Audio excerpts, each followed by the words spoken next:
Ako si Roger, isang 45 anyos na lalaki na mag-isang nabubuhay dahil matagal nang patay ang aking mga magulang.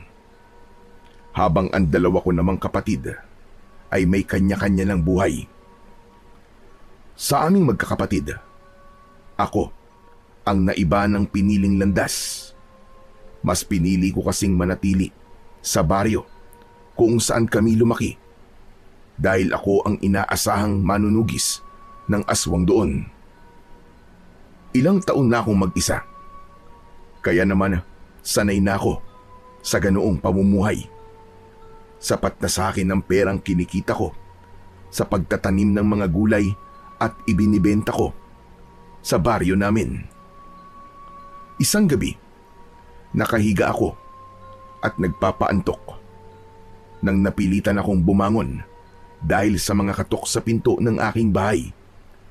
Pagbukas ko ng pinto ay sumalubong sa akin si Ernie. Siya ang matalik kong kaibigan. Nakasuot siya ng polo at maong na pantalon. Oh, ikaw pala Ernie. Akala ko kung sino na eh. Ano naman kailangan mo? At pumunta ka rito ng ganitong oras. Gabing-gabi na. Gabing-gabi na pala para sa'yo ang 10:00 ng gabi ah. Huh, maaga pa pare. Tara, magbihis ka na. May pupuntahan tayo. Ano? At saan naman tayo pupunta? Ano ka ba? Doon, sa bagong bukas na bar sa bayan. Yung Alindog Nightclub. Ang balita ko marami daw magaganda at sexy na dancer doon. Pambihira ka. Puro ka talaga kalukuhan eh. Kilala mo ko, Ernie. Hindi ako mahilig sa mga ganong klase ng lugar. Ayoko nang maingay. Sos! Kaya hindi ka nagkakaroon ng asawa eh. Umiiwas ka sa mga lugar na marami babae. Pare, kailangan mo na maghanap ng babaeng makakasama mo habang buhay. Hindi ka na bumabata ba? Baka mamaya hindi na tumayo yan. Si Raulo. Tsaka, hindi ako takot tumanda na mag-isa. Tsaka kung maghahanap man ako ng mapapangasawa ko, ay hindi sa ganung lugar. Hindi sa minamaliit ko mga babaeng nandun. Pero, iba ang tipo kong babae. Ano bang tipo mo?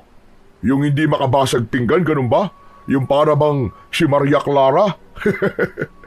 Roger, mas exciting kung ang kukunin mong babae ay yung mga parang aswang, yung wild at magaling manlapa. Ewan ko sa'yo. Saka kung makapag-aya ka parang wala kang asawa. Kung isumbong kaya kita kay kumare ha? Tignan natin kung hindi ka manginig sa takot kapag binungangaan ka na ni Aida. Wala naman siya sa bahay Hindi ba sa Maynila siya nagtatrabaho? Saka hanggang tingin lang naman ako sa ibang babae, ikaw naman oh. No touch at no kiss. Sige na, magbihis ka na. Sayang ang oras Ikaw na lang pare. Ayokong gumastos ng pera sa mga ganyang bagay Ang KJ naman ito. Sige na, ililibre na lang kita. Tapos ipapapultang ko pa yung motor mo. Basta sumama ka lang sa akin.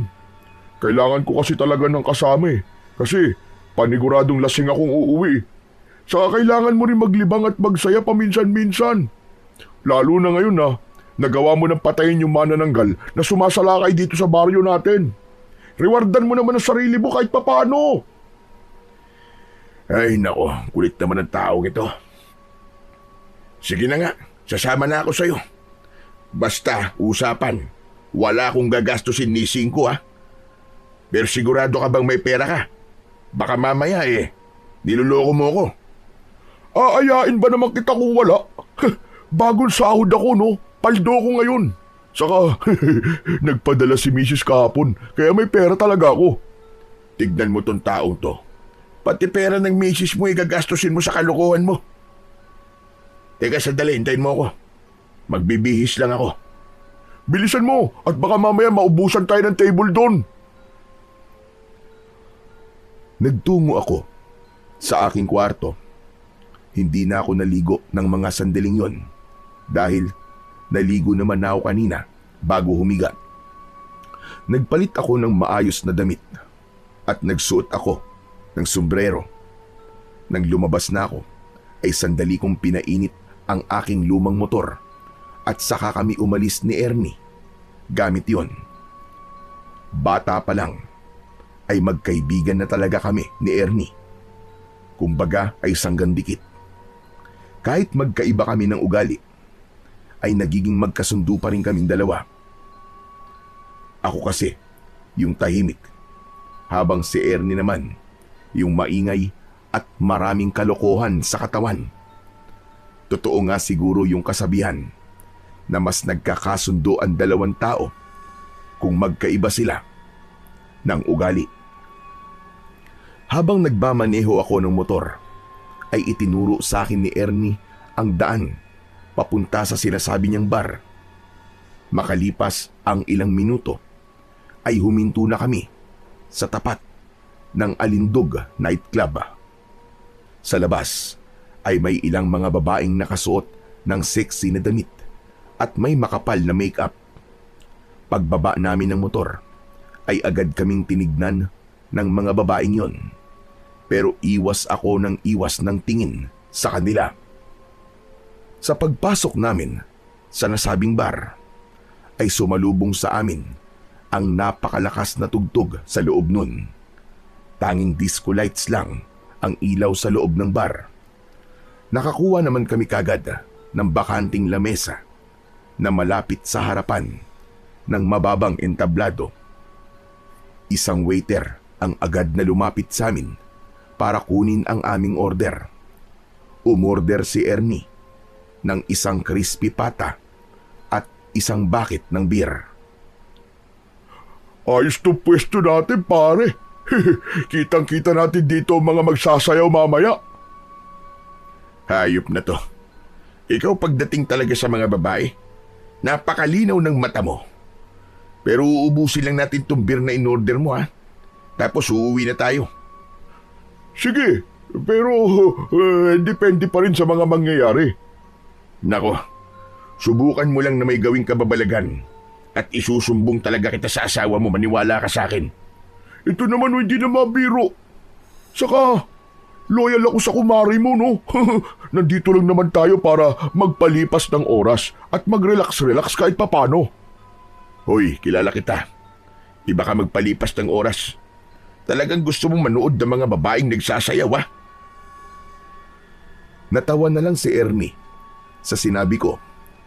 Maya-maya ay dumating na ang order namin, kaya nakapagsimula na kaming mag-inom.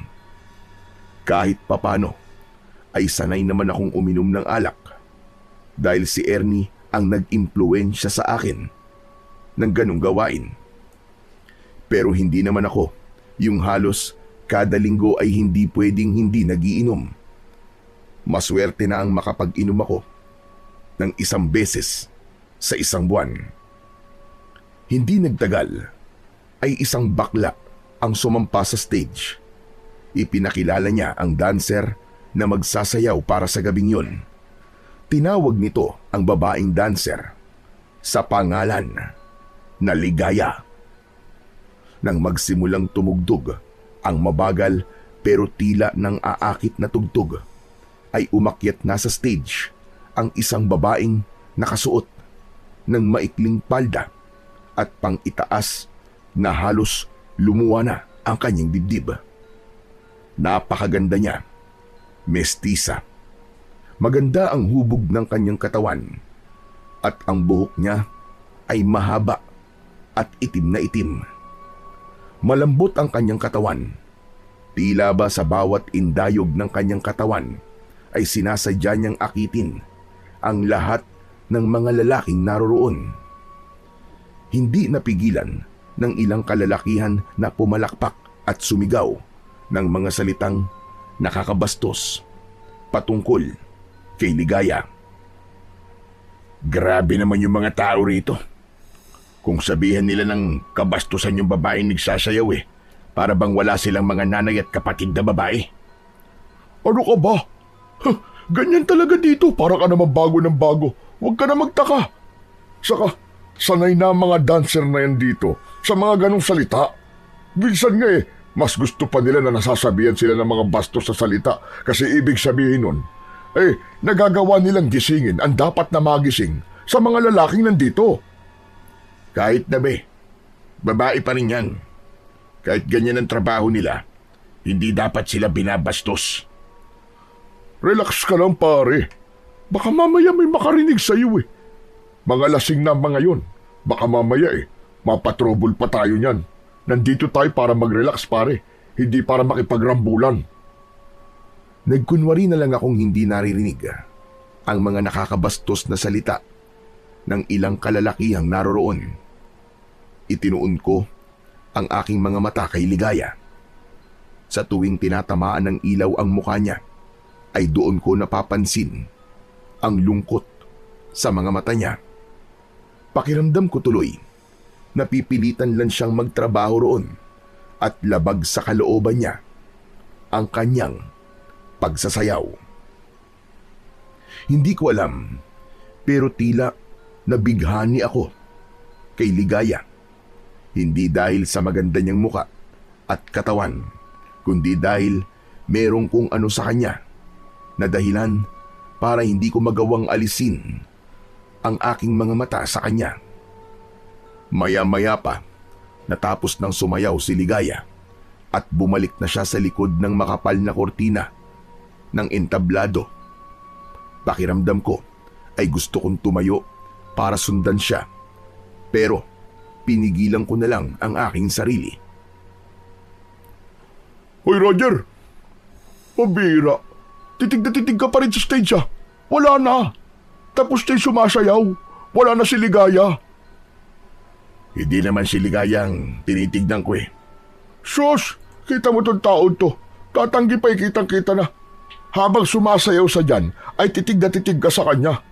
Kulang na nga lang tumulo ang laway mo eh. Ano? Kursunada mo ba, pre? Pwede natin siyang ipatawag para tumable siya sa atin. Hindi, wag na. Kung gusto mo, ikaw na lang. Nandito ako para mag-inom at hindi para tumable ng babae. Ang hina mo naman talaga, oo. Dapat ay nagsasanay ka na rito na makipag-usap sa mga babae para naman makapaghanap ka na ng asawa mo. Magsasalita pa sana ako nang biglang tumayo si Ernie at kinawayan niya yung bakla na nagpakilala kanina kay Ligaya bago yun sumayaw. May ibinulong si Ernie sa bakla at tumango naman ang bakla. Nang muling umupo si Ernie, ay ngumisi siya sa akin na parabang nang iinis. Huwag mong sabihin na may ititable kang babae, pare. Meron. Si Ligaya, pare. Ewan ko sa'yo, Ernie. Kung makagastos ka ngayong gabi, para kang tumama sa loto ah. Minsan lang naman to eh. Kaya dapat sulitin na natin. O di ba? Makalipas ang ilan sandali, ay dumating na sa lamesa namin si Ligaya. Mas maganda siya sa malapitan at napakabango ng gamit niyang pabango.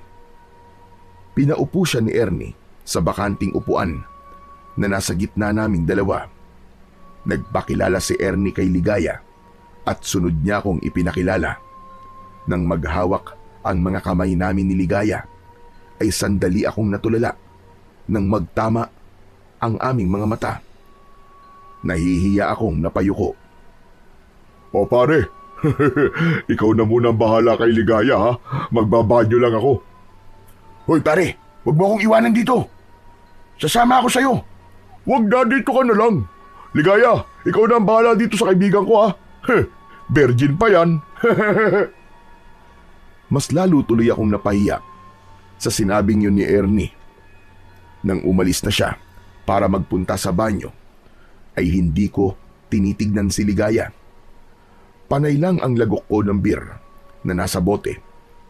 Nang sinulyapan ko si Ligaya, ay nalaman ko na seryoso siyang nakatingin sa akin. Teka lang, hindi mo ba ako kakausapin? Sayang naman ang ibinayad niyo sa akin. Tumatakbo ang oras ko dito.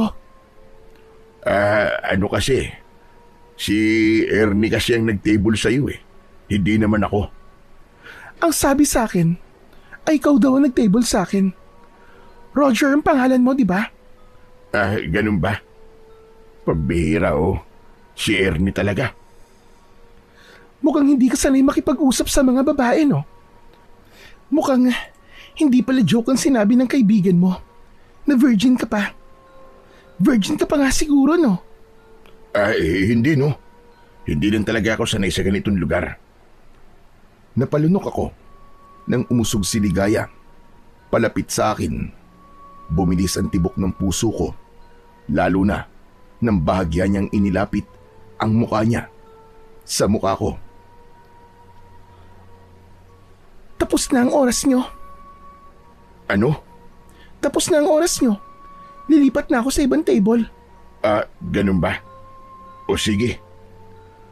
Tinapik-tapik ni Ligaya ang pisngi ko at saka siya matipid na ngumiti. Napatulala ako sa ginawa niyang yon. Tumayo na siya at wala na akong nagawa kundi ang sundan siya ng tingin hanggang sa pumwesto na siya sa table ng ibang customer. Napapitlag ako nang biglang umupo si Ernie sa upuan niya.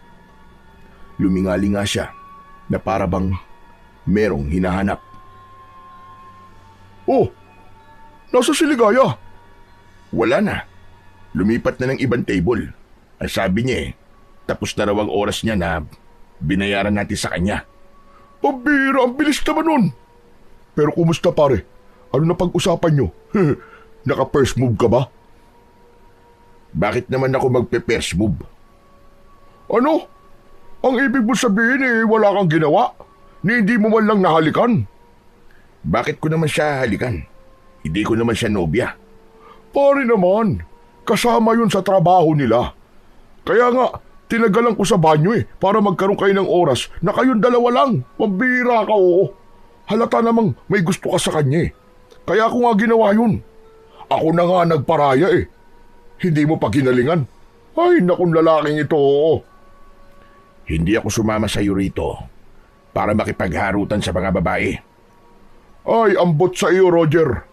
May itsura ka naman. Hindi ka naman pangit. Pero ang torpe-torpe mo. Siguro nga kailangan ko nang tanggapin. Natatanda kang binata, pare. Hayaan mo. At kami na lang ng asawa ko ang mag-aalaga sa'yo kapag uugod-ugod ka na. Walang masama kung tatanda akong binata.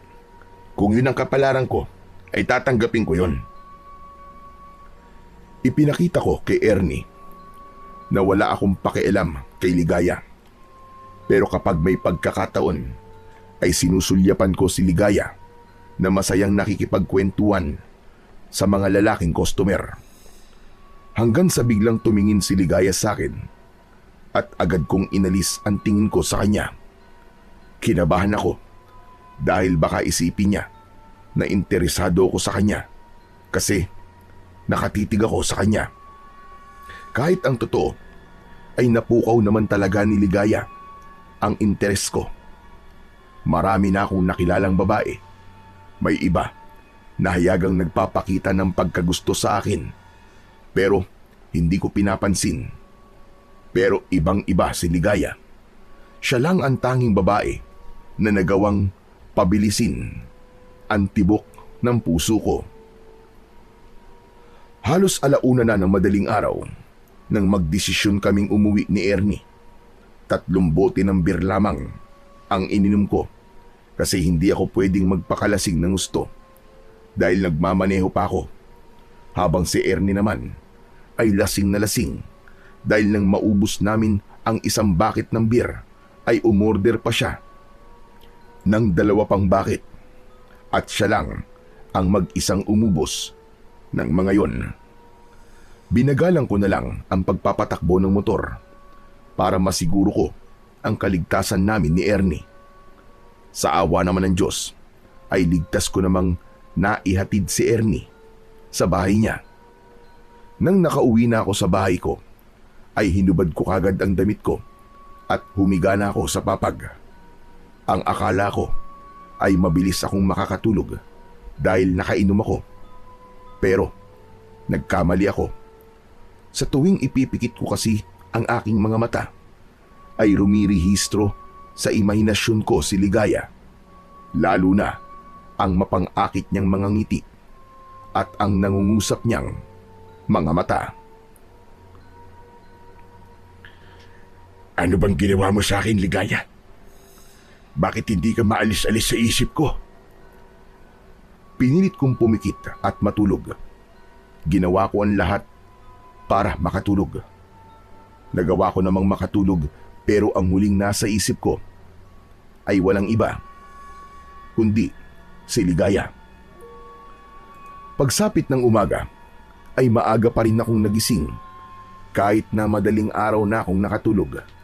Nagkape muna ako at saka ko inasikaso ang taniman ko ng mga gulay. Nagdilig ako at siniguro ko na walang mga peste sa mga gulay na tanim ko.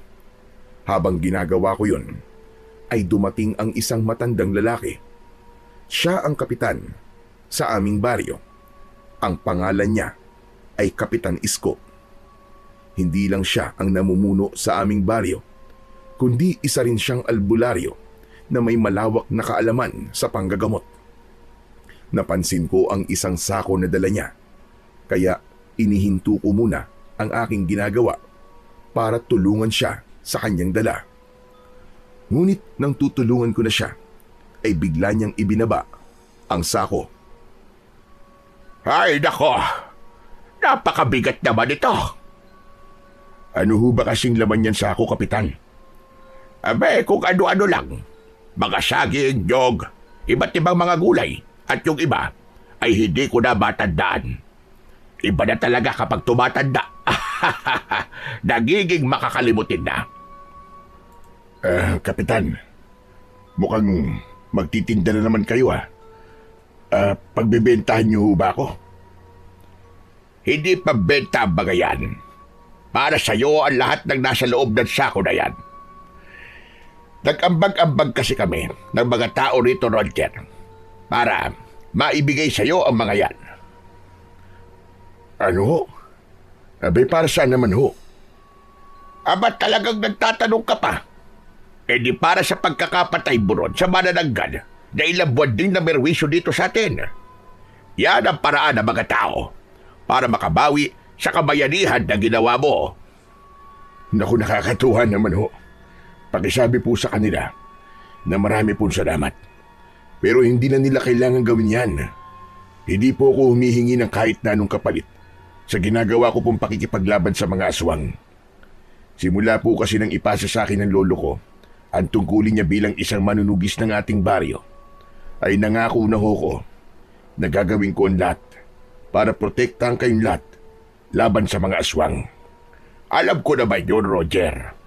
Alam kong hindi lang ang pagiging manunugis ng lolo mo ang minana mo, kundi maging ang kanyang prinsipyo. Pero hayaan mo nang bumawi ang mga tao sa paraang kaya nila. Sadyang labis lang ang kanilang pasasalamat sa kabayanihang ginawa mo. O paano, iho? Ikaw na ang bahala sa mga ito, ha? Ako'y aalis na at magpupulong pa kami ng mga tanod natin. Magkakaroon kasi kami ng malawakang paglilinis dito sa baryo natin sa darating na Sabado. Ganun ho ba? Pwede po ba akong sumali, Kapitan? Aayain ko na rin ho si Ernie.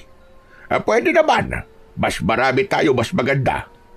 Pero si Ernie talaga, ubod ng tamad ng lalaking yon pagdating sa mga gawain dito sa baryo natin. Hayaan niyo po. At ako na po ang kakausap sa kanya mamaya. O sige, sige. Ikaw na ang bahala, Roger. O siya, aalis na ako. At maraming salamat ulit sa pagkakapatay mo sa manananggal. Walang anuman po, Kapitan. Maraming salamat din po. Mag-iingat po kayo. Nakangiting tumango si Kapitan Isko bago siya tuluyang umalis. Saka ko lang itinuloy ang aking ginagawa. Mas naging magana ako sa aking ginagawa dahil naramdaman ko na nakikita ng mga tao ang ginagawa ko bilang isang manunugis. Napakalaking bagay na para sa akin ang paraan ng kanilang pagpapasalamat dahil hindi ko na po problemahin ang pagkain ko ng ilang araw. Sa araw din na yon ay pinuntahan ko si Ernie sa bahay niya upang sabihan na kailangan naming tumulong sa paglilinis sa aming baryo sa darating na Sabado. Gaya nga ng aking inasahan, ay tumanggi siya at aniya. May mga tanod naman daw na gagawa nun, kaya hindi na namin kailangan tumulong pa. Pero pinilit ko siya hanggang sa wala na siyang nagawa, kundi ang pumayag. Oo nga pala pare.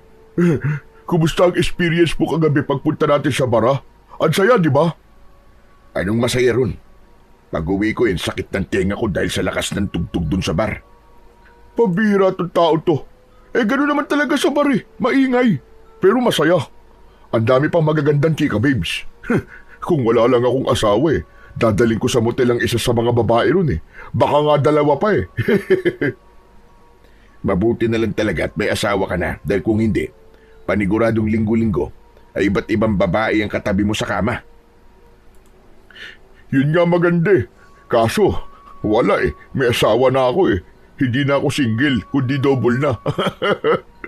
Alam mo naman, na wala talaga sa plano ko mag-asawa kaagad pero kailangan kong pakasalan si Aida kasi nabuntis ko siya. Sa kasamaang palad, namatay ang anak namin kasi inaswang. Tapos hanggang ngayon, hindi pa kami nakakabuo. Naramdaman ko ang biglang pagkalungkot ni Ernie nang sabihin niya yon. Alam ko kasi kung gaano kasakit para sa kanya ang nangyaring yon sa anak nila ng kanyang asawa. Ngunit agad nang ngumiti si Ernie na para bang naramdaman niya na nalungkot din ako sa sinabi niyang yon. Pero pare, salamat kasi pinatay mo yung aswang na dahilan ng pagkamatay ng anak namin ni Aida. Nang dahil doon, nakaganti rin kami kahit papano. Ay maiba ko pare. Plano kong bumalik sa bar na yun sa susunod na linggo eh. Sasama ka ba ulit sa akin? Hindi na pare. Ikaw na lang yung pumunta ron. Ha? Abay bakit naman? Hindi ka ba talaga nag-enjoy doon? Hindi mo ba namimiss si Ligaya? Si Ligaya? Bakit ko naman siya mamimiss? Sus! Kunwari ka pang wala lang sa'yo si Ligaya. Pero kagabi, ang lagkit ng pagkakatitig mo sa kanya. Saka nung nagpalipat-lipat na siya ng table, ay panay ang tingin mo sa kanya na para bang nagsiselos ka. Kasi iba't ibang lalaki ang kausap niya. Hoy, hindi ako nagsiselos no. Saka bakit naman ako magsiselos? Hindi ko naman siya nobya. Kaya nga, ligawan mo na siya pare. Malay mo, may gusto rin siya sa'yo, di ba? Isipin mo pare eto. Kung si Ligaya mapapangasawa mo, sigurado ako na magiging maganda at gwapo ang mga anak nyo. Mestiza at maganda si Ligaya. Ikaw naman, masasabi ko naman na hindi ka naman pangit. Malakas nga ang dating mo sa mga babae, di ba? Hindi ba sabi ko, kung magkakaroon ako ng asawa, ay hindi yung nagtatrabaho sa bar. Alam mo naman ang mga tao rito sa atin kapag nalaman nila na sa ganun nagtatrabaho ang isang babae, ay iba na kagad ang tingin nila. Ayoko yung mapapangasawa ko huhusga ng mga tao kasi paniguradong mapapaaway lang ako. Hindi mo na dapat iniisip ang sasabihin ng ibang tao Basta kung masaya ka, wala na silang pakialam doon. Saka, kung palagi mong iisipin na sasabihin ng mga tao, ay hindi ka magiging masaya pare, maniwala ka sa akin. Bigla ka namang naging malalim magsalita ngayon Iba ka talaga paring Ernie. Basta, babalik ako sa bar na yun at hindi pwedeng hindi ka kasama, okay? Bahala ka sa buhay mo pare. Basta hindi na ako sasama. Maghanap ka na lang ng ibang maisasama mo na parehas ng trip mo sa buhay. Matapos yun, ay nagpaalam na ako kay Ernie. Habang naglalakad ako, ay tila nawala ako sa aking sarili nang bigla kong maalala si Ligaya. Ang totoo ay gusto ko ulit siyang makita. Pakiramdam ko kasi ay nagkaroon kagad ako ng espesyal na pagtingin sa kanya sa unang beses na nakita ko siya. Pero alam ko na kailangan kong pigilin ang aking sarili dahil sigurado ko na mas lalo akong mahuhulog sa kanya kapag mas naging madalas ang pagkikita naming dalawa. Sa mga sumunod na araw ay ginawa ko ang lahat para maging abala. Sa tuwing wala kasi akong ginagawa, ay hindi pwedeng hindi papasok sa isip ko si Ligaya. Minsan nga, kahit may ginagawa ko, ay bigla na lamang sisingit sa utak ko ang maganda niyang muka. Bago naman ako matulog, hindi pwedeng hindi ako mag-iimahinasyon kung ano kami kapag naging magkasintahan o mag-asawa na kaming dalawa. Nang dahil sa nangyayaring yun, ay napagtanto ko na walang silbi na pigilan ko ang nararamdaman ko para kay Ligaya dahil mas lalo yung nagkukumawala. Hanggang isang gabi, bigla akong bumangon at nagbihis. Hindi ko na kasi kayang pahirapan pa ang sarili ko. Alam ko na ang makakapagpatahimik lang sa akin ay ang makita ko at makausap si Ligaya.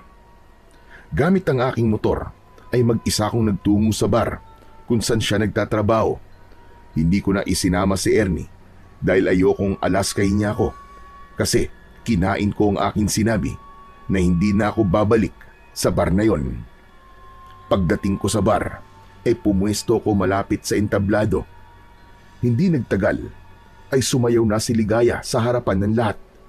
Nang makita niya ako ay tila nang aakit niya akong tinignan.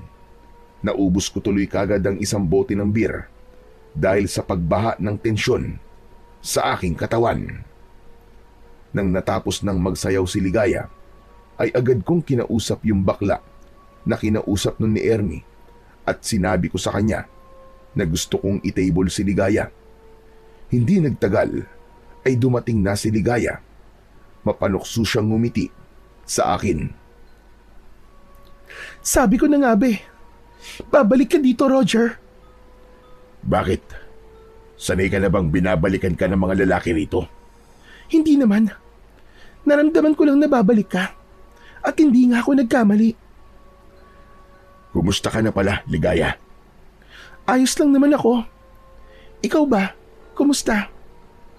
Ayos lang din. Isang mahabang katahimikan ang namagitan sa amin ni Ligaya.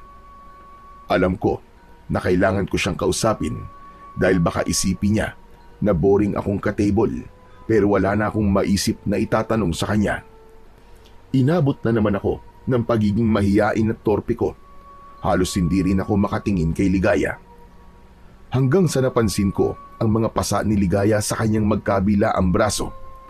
Napansin niya na nakatingin ako roon kaya tinakpan niya ang mga pasa niya gamit ang kanyang mga kamay. Ligaya, ano nangyari sa'yo? Bakit ang dami mong pasa sa braso? Ha? Wala ito, Roger. Naglilinis kasi ako nung nakaraang araw sa apartment ko. Tapos, naaksidente ako. Sigurado ka ba? Parang hindi kasi ang pasa na nakuha sa isang aksidente. Ano bang alam mo sa mga pasa? Doktor ka ba? Hindi naman. Mag-isa ka lang ba sa apartment mo? Oo. Dapat pala'y may kasama kang lalaki para merong gagawa ng mabibigat na gawain para sa'yo. Sa payat kasi ng katawan mo, paniguradong hirap ka sa ibang gawain. Tignan mo nangyari sa'yo. Na-aksidente ka pa tuloy. Hindi naman. Saka, hindi naman talaga naiiwasan ng aksidente. Kaya nga tinawag na aksidente, di ba? Isa pa, hindi ko kailangan ng lalaki sa buhay ko. Ibig sabihin wala ka pang nobyo? Wala, Roger. Sa tingin mo ba, ay may lalaking papatol ng seryoso sa akin nang dahil sa trabaho ko? Pare-parehas naman kayong mga lalaki.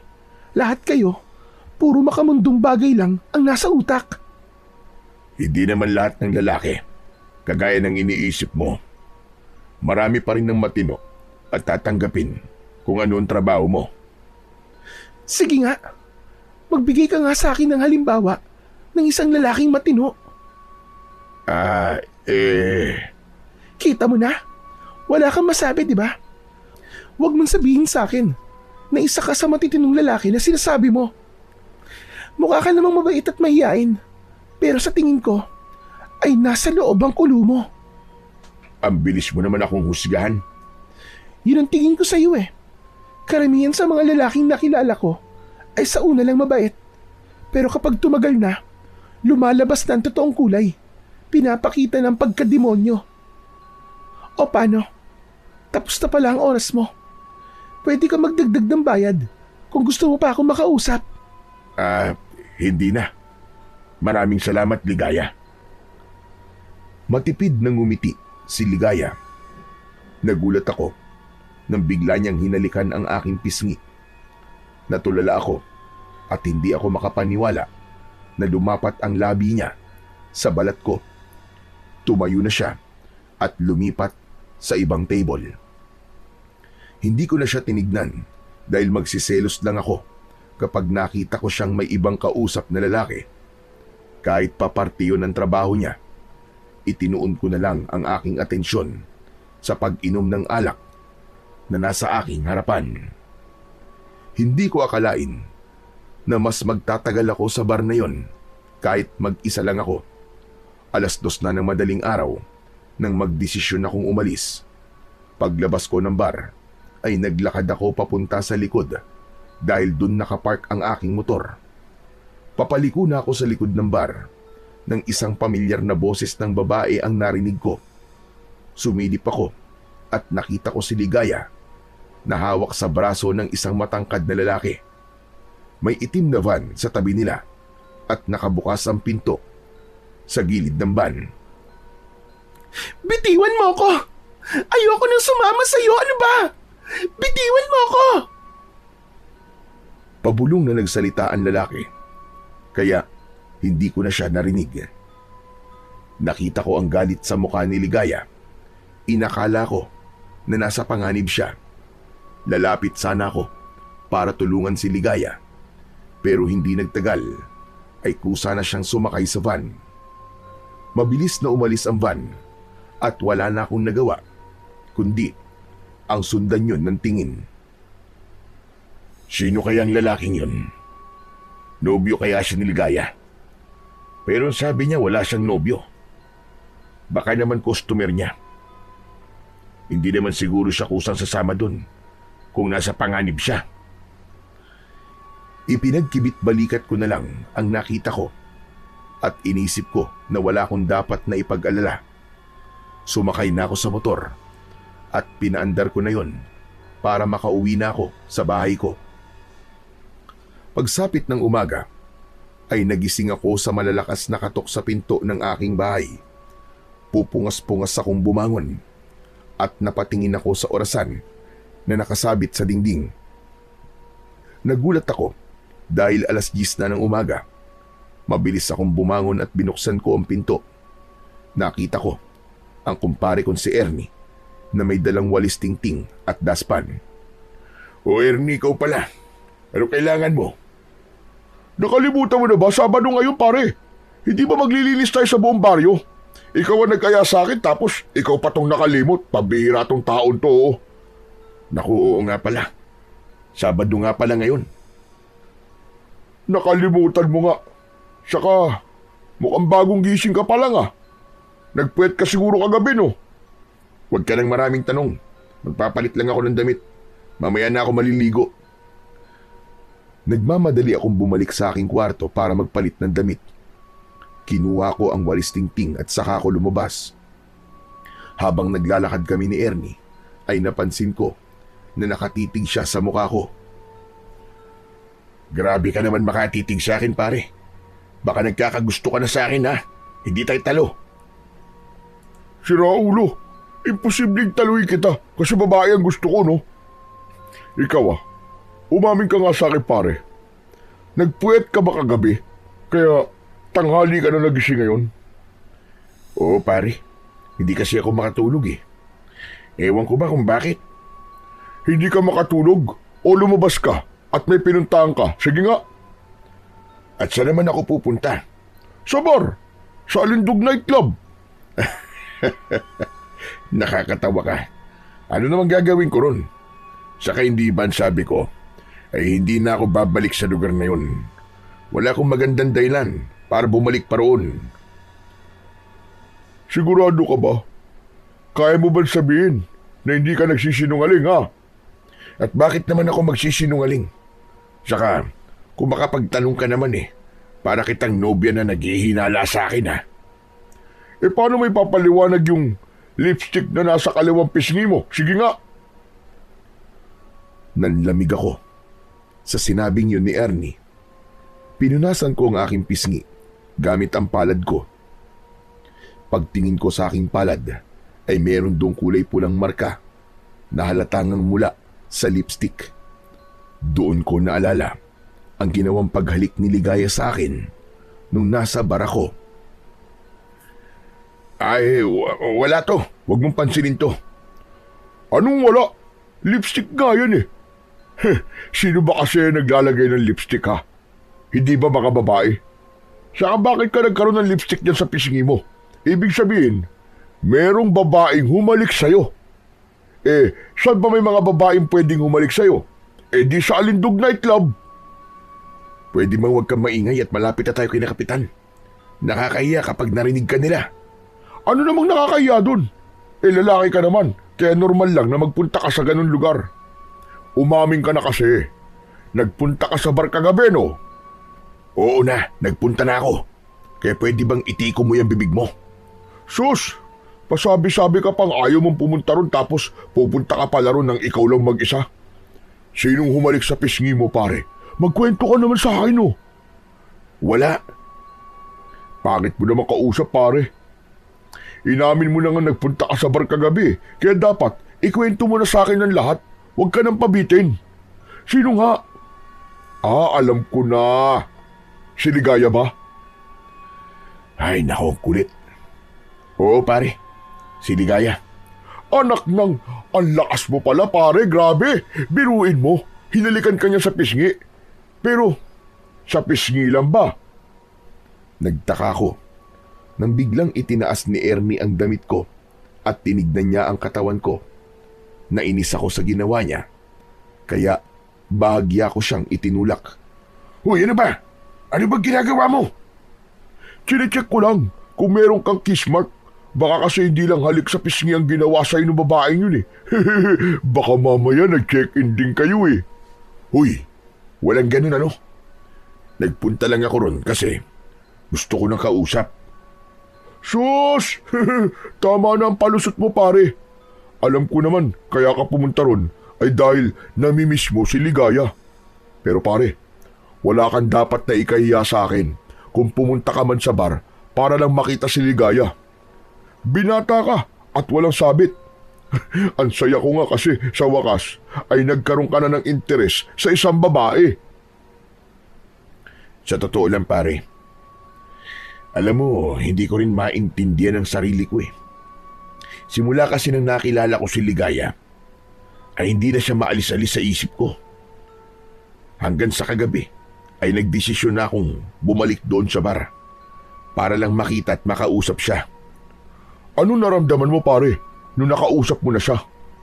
Siyempre, masaya. Kaya lang, hindi ko nasabi yung mga gusto kong sabihin sa kanya. Kasi, naunahan ako ng hiya eh. Ano ba kasi gusto mo sabihin sa kanya? Gaya ng may gusto ko sa kanya. Ayan na nga, ayan na nga. Ay, Diyos ko! Nai-inlove na nga kumpare ko. Salamat sa Panginoon dahil dumating na ang babaeng magpapaibig sa'yo. Normal lang yan na mahiya ka. Pero kailangan mong labanan yan, pare.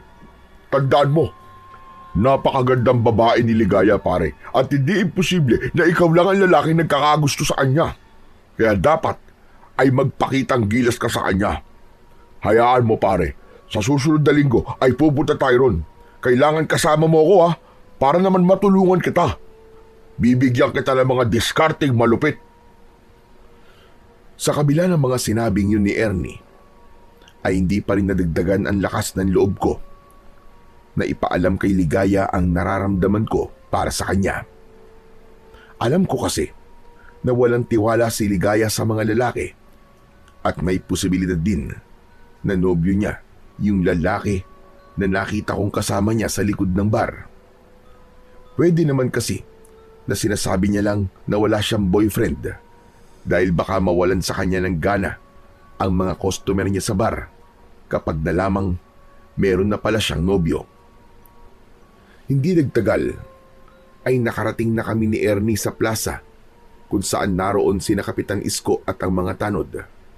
Matapos sabihin ni Kapitan Isko ang mga dapat naming gawin, ay nagsimula na kami maglinis sa aming baryo. Pero kahit abala ko sa aking ginagawa, ay hindi pa rin nawala sa isipan ko si Ligaya. Kung pwede ko nga lang siyang makita ng oras na yon, ay ginawa ko na. Matapos naming maglinis sa aming baryo, ay nagpamerienda ng tinapay at soft drinks sa amin si Kapitan Isko. Pagkatapos kong kumain ay umuwi na ako sa bahay at doon ko napansin na kakaunti na lang pala ang mga delata na nakatabi sa aking kabinet. Naisip ko na magtungo sa bayan para bumili. Mas mura kasi ang mga delata roon. Hindi na ako gumamit ng motor at mas pinili ko na lang na sumakay ng tricycle. Pagdating ko sa bayan ay naglakad na ako papunta sa isang grocery store. Pero bago ako makarating doon ay nadaanan ko ang bar kung saan nagtatrabaho si Ligaya. Nakita ko yung bakla na nagtatrabaho sa bar na naninigarilyo sa labas. Sa kagustuhan kong makita si Ligaya ay lumapit ako sa bakla. Tinanong ko kung nasa bar ba si Ligaya. Gusto ko kasing makasiguro na ligtas siya matapos nang nakita kong pagsakay niya sa van nung madaling araw. Ayon sa bakla ay wala sa bar si Ligaya at malamang daw ay naroon nito sa apartment nito. Sinabi sa akin ng bakla ang lokasyon ng apartment ni Ligaya. Kapalit ang 500 piso. Hindi na muna ako pumunta sa grocery store. Malapit lang kasi mula roon ang apartment ni Ligaya at pwedeng lakarin. Halos 10 minuto akong naglakad bago ko narating ang apartment ni Ligaya. Medyo luma na yon at walang gate. Tumapat ako sa pinto ng apartment ni Ligaya. May numero kasi yon sa pinto at yun ang numerong sinabi sa akin ng baklang nakausap ko. Huminga muna ako ng malalim at nag-ipon ng lakas ng loob bago ako kumatok. Maya-maya pa ay marahang bumukas ang pinto at sumilip si Ligaya. Nagulat siya nang makita niya ako. Nahihiya naman akong ngumiti sa kanya. Ikaw? Anong ginagawa mo rito? Paano mo nalaman kung saan ako nakatira? Sorry kung pumunta ako rito nang walang paalam. Nalaman ko ang bahay mo dahil dun sa baklang katrabaho mo sa bar. Galing kasi ako sa bar. Hinahanap kita. Si Mamo talaga, oo. Ano bang kailangan mo sa akin? Kung gusto mo ng kausap, ay hindi pa oras ng trabaho ko. Pumunta ka na lang mamayang gabi sa bar. Ano kasi? Kaninang madaling araw kasi, nakita kita na sumakay sa isang van. Tapos may kausap kang lalaki. Nung una, parang ayaw mo sumakay. Pero sumakay ka pa rin. Nag-alala kasi ako sa'yo. At baka kung ano na nangyari sa'yo. Ayun ba? Wala yon. Makulit na customer lang yon. Ngayong nakita mo na ako, okay na ba? Pwede ka na bang umalis? Hindi pa man ako nakakasagot, ay isinarado na ni Ligaya ang pinto. Pero bago niya yon tuluyang maisarado, ay napansin ko ang mga bago niyang pasa sa braso at para bang may kalmot pa siya. Kakatok sana ulit ako pero naisip ko na oras pa ng pahinga ni Ligaya dahil puyatan ang trabaho niya. Kaya umalis na lang ako at nagpunta na ako sa grocery store para bumili ng mga kailangan ko. Sa mga lumipas na araw ay mas lalo kong nahirapan na wag isipin si Ligaya. Hindi lang dahil sa may gusto ko sa kanya, kundi dahil na rin sa mga pasa at kalmot na nakita ko sa kanya. May pakiramdam kasi ako na may hindi magandang nangyayari sa kanya, pero ayaw niya na malaman yun ng iba. Kaya naman isang gabi ay nagpunta ako sa bahay ni Ernie, dala ang aking motor at inaya ko siya na magpunta sa bar kung saan nagtatrabaho si Ligaya. Aba, mukhang mahal mo na si Ligaya. Hindi ba kakapunta mo lang sa bar noong nakaraang gabi, tapos pupunta ka na kagad ngayon? Wala naman sigurong masama na makita ko siya, di ba? Tara na, magbihis ka na para makaalis na tayo. Oo na, sandali lang. Huwag ka masyadong atat. At paniguradong mamaya ay makikita mo na ulit si Ligaya. Sandali lang, hintayin mo ko. Matapos magbihis ni Ernie, ay umalis na kami. Medyo binilisan ko ang pagmamaneho dahil bala kong makausap ng mas matagal si Ligaya sa gabi na yon. Gusto kong malaman kung kailangan ba niya ng tulong. Nababahala na kasi talaga ako sa mga pasa at kalmot niya. Pagdating namin sa bar, ay pumuesto kami sa lamesa na malapit ulit sa entablado.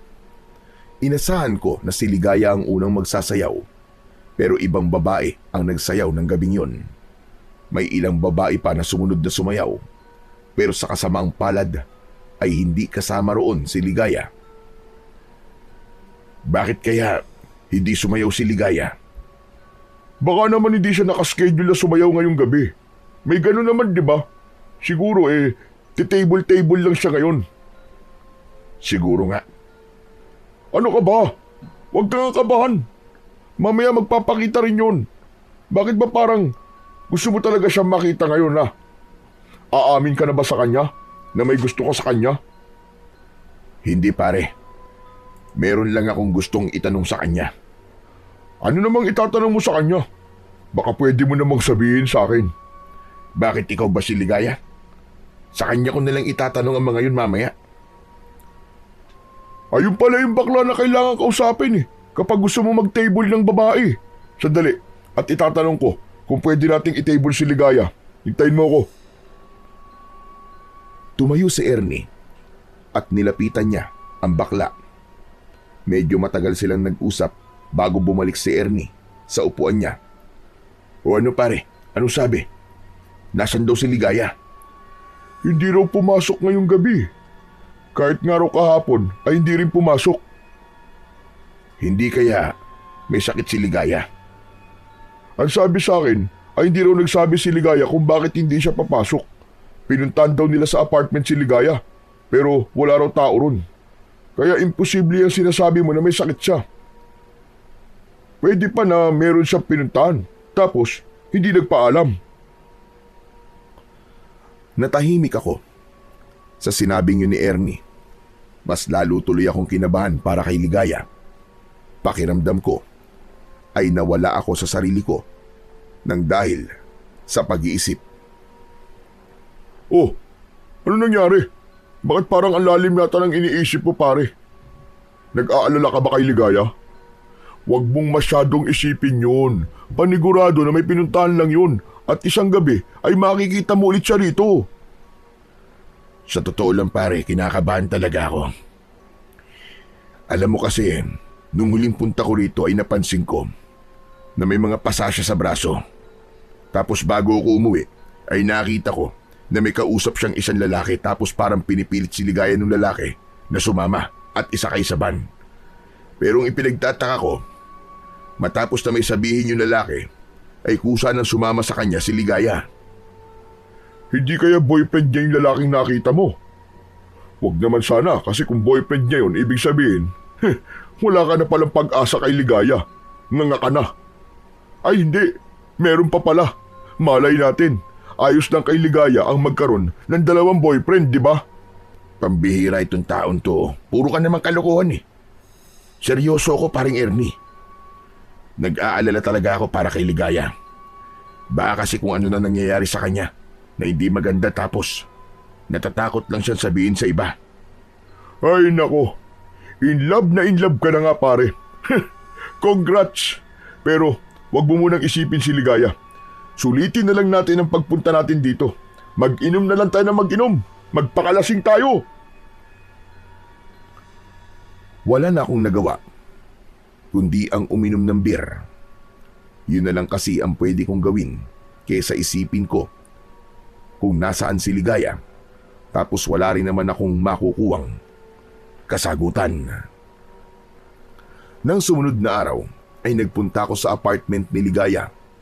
Umasa ako na naroon na siya pero nabigo ako Dahil nang kumatok ako sa apartment niya, ay walang nagbukas ng pinto hanggang sa lumabas ang kapitbahay ni Ligaya at sinabi na ilang araw nang hindi umuuwi roon si Ligaya.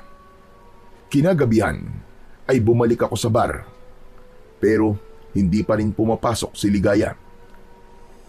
Kinabukasan, inabala ko ang sarili ko sa mga pananim ko. Doon ko itinuon ang aking atensyon at oras para hindi ko masyadong iniisip si Ligaya. Hanggang sa humahangos na dumating si Ernie. Kinabahan ako kasi baka sa mukha niya ang pagkabahala. Pare! May natagpuan daw na patay na babae sa kabilang baryo. Nasa Talahiban daw. Ano? Sino daw yung babae na yun? Hindi nga raw nila kilala eh. Mukhang hindi raw taga ron eh. Pare, hindi ba matagal nang nawawala si Ligaya? Ayoko mag-isip ng hindi maganda pare ah.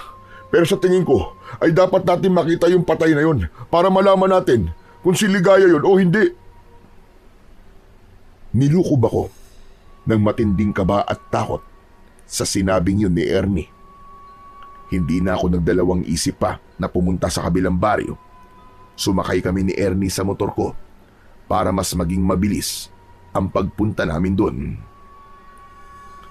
Pagdating namin sa kabilang baryo ay pinuntahan namin ang Talahiban kung saan naroon ang bangkay ng isang babae. Wala pa ring mga pulis, kaya nagkukumpulan pa rin ang mga tao. Sumingit kami ni Ernie sa mga tao hanggang sa napunta na kami sa unahan. Tumambad sa amin ang isang bangkay ng babae na nakatihaya sa Talahiban. Puno ng pasa at kalmot ang buo niyang katawan. Wala rin siyang saplot. Malinaw na pinahirapan at pinagsamantalahan ang babae bago yun namatay.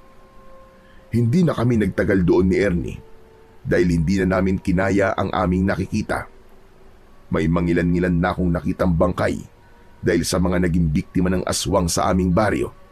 Pero kakaiba ang kabrutalan sa pagpatay sa babaeng yun. Tumayo muna kami ni Ernie sa tabi ng aking motor. Mabuti na lang at hindi si Ligaya yung babaeng yun pare. Kaya nga eh, pero nakakalungkot pa rin na may pinatay sa ganoong paraan.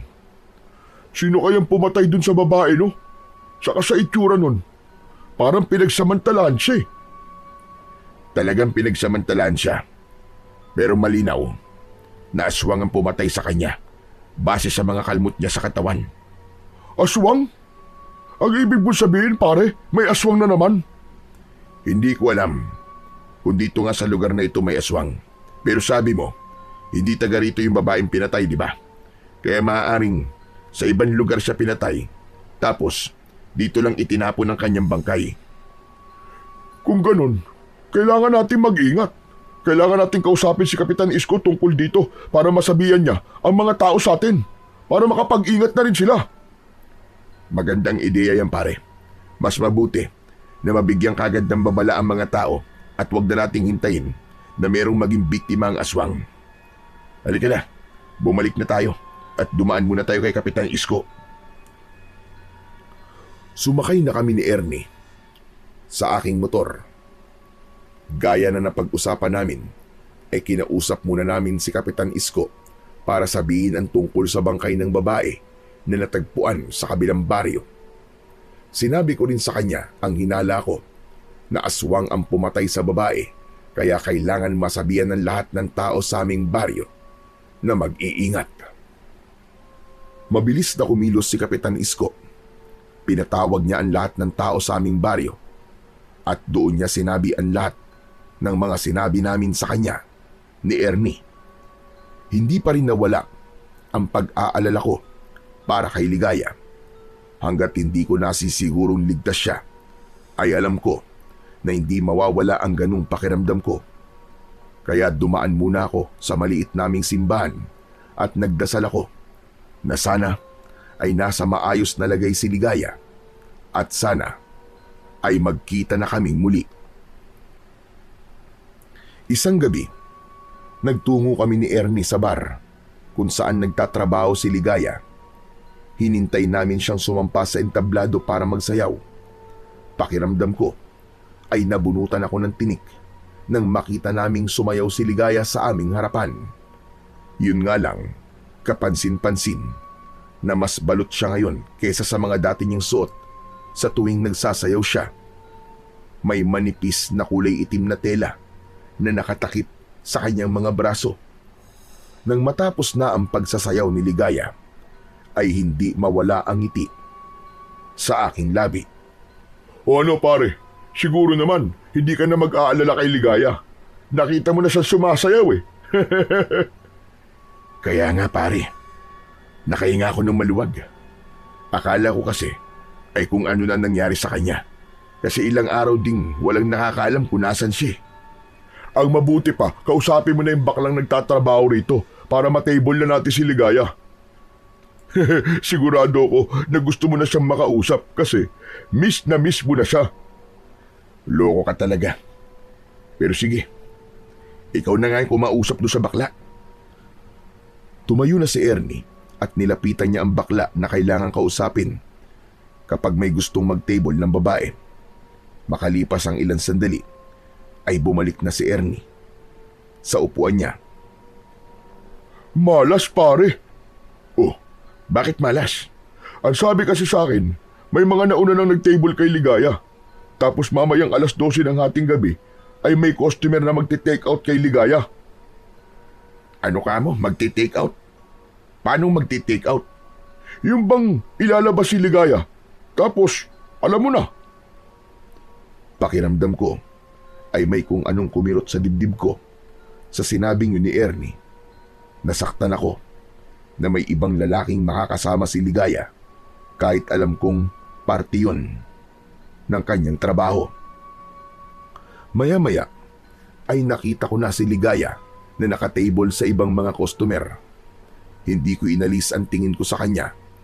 Nang magtama ang mga mata namin, ay napansin ko ang takot na meron siya. Kinabahan ako. Gusto ko siyang lapitan pero hindi ko magawa dahil baka mabastusan ang mga customer niya. Kapag ginawa ko yun, pagsapit ng 12:00 ng hating gabi, ay nakita kong lumabas si Ligaya ng bar.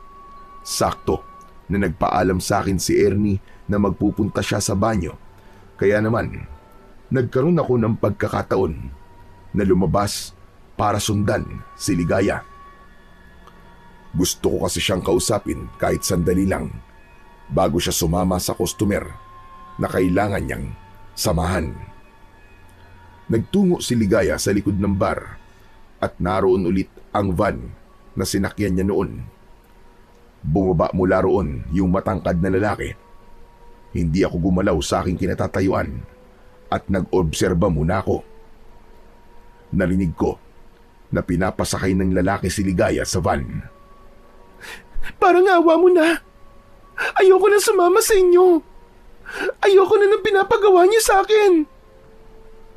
Sabi ng lalaki na hindi maaaring tumanggi si Ligaya dahil bayad na ito. Ibabalik ko na lang ang perang binayad niyo sa akin. Kahit pa unti-unti. Basta't pabayaan niyo na ako. Tumanggi ang lalaki. Sinabi niya na kung hindi sasama si Ligaya, ay alam na ni Ligaya ang mangyayari. Nang nakita kong umiiyak na si Ligaya at takot na siya, ay dun na ako nagdesisyon na makialam. Nilapitan ko sila at sabay silang napatingin sa akin. Nagulat si Ligaya nang makita niya ako. Roger, anong ginagawa mo rito? Sinundan kita kasi sana gusto kitang makausap. Sino ba itong lalaki na ito? Pare, kung ayaw sumama sa'yo ni Ligaya, huwag mo nang pilitin. Marami pa namang ibang babae sa loob ng bar eh. Alam mo pare, kahit nagtatrabaho siya sa bar, may karapatan pa rin siyang tumanggi sa'yo. Roger, umalis ka na. Okay lang ako. Okay? Hindi ka okay, Ligaya. Ang tagal mong nawala. Tapos, pagpasok mo, ang dami mong pampasa sa braso. May mga kalmot ka pa nga eh. Hindi ako naniniwalang ayos ka lang. Bakit ka ba nakikialam? Sinabi nang umalis ka na eh. Hindi kita kailangan. Alam kong hindi ka okay, Ligaya.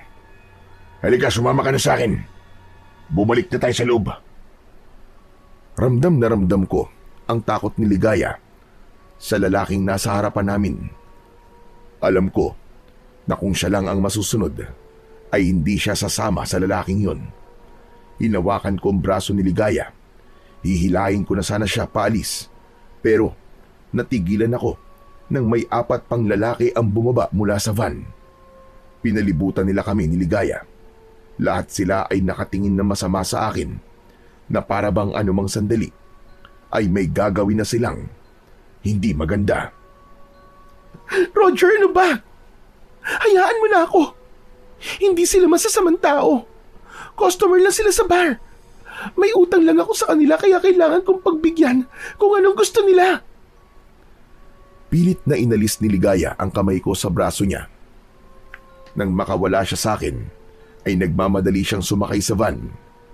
Nanatili ang mga lalaki na nakapaligid sa akin. Inihanda ko ang aking sarili kung sakaling may hindi sila magandang gagawin sa akin. Ano ba? Sasama na ako sa inyo. Pabayaan niyo na siya. Umalis na tayo. Matapos sumigaw ni Ligaya, ay sumakay na ang mga lalaki sa van at mabilis siyang umalis. Gusto ko sanang sundan kung saan nila dadalhin si Ligaya, pero naisip ko na kailangan kong pagplanuhan ang aking susunod na hakbang para malaman kung ano ba talaga ang nangyayari kay Ligaya. Hindi ako maaaring sumabak sa gera na wala man lang akong dalang bagay na magagamit ko para ipagtanggol ang aking sarili at si Ligaya. Hindi na ako nagtagal doon at naglakad na ako pabalik sa loob ng bar. Pero nang papasok na ako, ay nakasalubong ko si Ernie. O pare, nandiyan ka lang pala eh. Siya ka ba nanggaling? Kanina pa kita hinahanap, pambihira ka. Sa labas lang pare, nagpahangin. Pambihira, akala ko naman iniwan mo na ako dito. Nag-bail out na tuloy ako at uuwi na sana ako eh. Buti na lang nakita kita. Pero bakit parang wala ka sa sarili mo pare? May nangyari ba? Wala pare, medyo lasing na ako eh. Nahihilo na ako ng kaunti. O ano, kayang pa bang mag-drive? Baka naman maaksidente tayo niyan ha? Huwag ka mag-alala pare, kaya ko pa mag-drive. Tara na, umuwi na tayo. Nagtungo na kami ni Ernie sa likod ng bar kung saan nakapark ang motor ko. Habang nagmamaneho ko, ay si Ligaya pa rin ang iniisip ko. Ipinagdasal ko na sana ay walang masamang nangyayari sa kanya at totoo ang sinabi niya na ayos lang siya. Kinabukasan ay hindi pa rin nawala ang pag-aalala ko para kay Ligaya dahil alam ko na hindi ako matatahimik hanggat hindi ko nalalaman kung ligtas siya o hindi. Kaya naman, nagdesisyon akong puntahan siya sa kanyang apartment. Ginamit ko ang motor ko para mabilis ko siyang mapuntahan. Pagdating sa apartment ni Ligaya, ay agad akong kumatok sa pinto. Walang sumagot sa loob at wala ring nagbukas ng pinto. Aalis na sana ako kasi naisip ko na baka wala roon si Ligaya. Pero napahinto ako nang nakita ko ang sapatos ni Ligaya na nasa labas ng kanyang apartment. Pinihit ko ang doorknob at nang malaman kong hindi nakalak yun, ay hindi na ako nagdalawang isip na buksan ang pinto. Pumasok ako at sumalubong sa akin ang kadiliman. Nakasarado kasi ang lahat ng bintana, kaya halos walang liwanag na pumapasok doon. Kinapa ko ang switch ng ilaw sa may tabi ng pintuan at agad kong binuksan ang ilaw. Nang bumaha ang liwanag sa buong apartment, ay nagulantang ako nang nakita ko si Ligaya na nakahandusay sa sahig. Puno ng pasa ang buong katawan niya at may mga sariwa siyang sugat na mukhang mula sa kalmot. Nag-aalala ko siyang nilapitan, binuhat ko siya at maayos ko siyang inihiga sa sofa. Marahan kong tinapik ang pisngi ni Ligaya. Ligaya? Ligaya, gising. Ligaya, gumising ka. Roger, ikaw na naman. Pasensya ka na kung pumasok ako sa apartment mo. Kagabi pa kasi ako nag-aalala sa iyo eh. Kailangan kitang dalhin sa ospital. Hindi. Ayoko. Huwag mo kong dadalhin sa ospital. Hindi pwede, Ligaya. Kailangan magamot ang mga sugat mo. Kapag dinala mo ako sa ospital, sigurado ako natatawag sila ng mga pulis dahil sa mga sugat na meron ako. Ayokong malaman ito ng mga pulis. Kaya nakikiusap ako sa iyo. Huwag mo akong dadalhin sa ospital, parang awa mo na, Roger. Diretso kong tinignan sa mga mata si Ligaya at nakita kong takot na takot siya. Mabilis ako nag-isip na pagtanto ko na baka kapag may mga pulis na nakialam sa nangyayari kay Ligaya ay mapahamak siya. Kaya kahit gusto ko siyang dalhin sa ospital, ay inalis ko na yon sa aking isipan. O sige, hindi na kita dadalhin sa ospital. Pero kailangan pa rin kitang dalhin sa isang tao na alam kong makakatulong sa'yo. Sino? Kanino mo ko dadalhin? May mahusay na manggagamot sa baryo namin. Sigurado ako na kaya kanyang gamutin. Kaya mo bang tumayo at sumakay sa motor ko? Hindi ko alam, Roger. Kung kakayanin ko. Kumuha ko ng damit ni Ligaya na may mahabang manggas. Isinuot ko yun sa kanya para maitago ang mga sugat niya. Matapos yun, ay inalalayan ko siya at isinakay sa aking motor. Bago ko pinaandar ang motor ko, ay siniguro ko na hindi siya mahuhulog habang nakaangkas. Naging maingat din ako sa pagmamaneo at palagi kong kinakausap si Ligaya para hindi siya makatulog o mawalan ng malay. Nang nakarating na kami sa baryo namin, ay dumiretso kami sa bahay ni Kapitan Isko. Habang inaalalayan ko si Ligaya papunta sa bahay ni Kapitan, ay lumabas si Kapitan Isko sa bahay niya at nagulat siya sa kanyang nakita. Diyos ko! Sino yung kasama mo, Roger? Kaibigan ko po, Kapitan. Sugatan po siya. Ipapagamot ko po siya sa inyo. Halika, halika! Pumasok kayo sa loob at ihahanda ko lang ang mga gamit ko. Pagpasok sa loob ng bahay ni Kapitan Isko, ay inihiga ko si Ligaya sa mahabang upuan na gawa sa kawayan. Mabilis na inilabas ni Kapitan ang mga gamit niya sa panggagamot. Nang simulan na ni Kapitan Isko ang paglilinis at panggagamot sa mga sugat ni Ligaya, ay nanood lang ako. Patindi ng patindi ang kaba kong nararamdaman. Hindi nagtagal ay natapos na si Kapitan at nakatulog na si Ligaya. Pero kahit tulog siya, ay bakas pa rin sa mukha niya ang takot at hirap na kanyang pinagdaanan. Ilang beses ko nang nakita ang mga ganyang sugat, Roger. Malinaw na aswang ang may gawa niyan sa kanya. Marahil ay nagawa lamang niyang makaligtas. Yan nga din po ang naisip ko, Kapitan. Mabuti na lang at pinuntahan ko siya sa bahay niya dahil kung hindi, ay baka wala na siya ngayon. Pero Kapitan, sa tingin niyo ba, ay konektado ito dun sa natagpo ang bangkay ng babae sa kabilang baryo? Hindi kaya may mga aswang ang tinatarget ang magagandang babae? May posibilidad na tama ang sinabi mo, Roger. Kaya dapat na mas pag-ingatin natin ang mga tao dito sa ating baryo. Kapitan, pwede bang humingi ako sa inyo ng pabor? Ano yun, Roger? Sabihin mo. At kung kaya ko ibibigay ko sa'yo. Pwede ho bang dito muna sa bahay niyo si Ligaya? Mas ligtas po siya rito.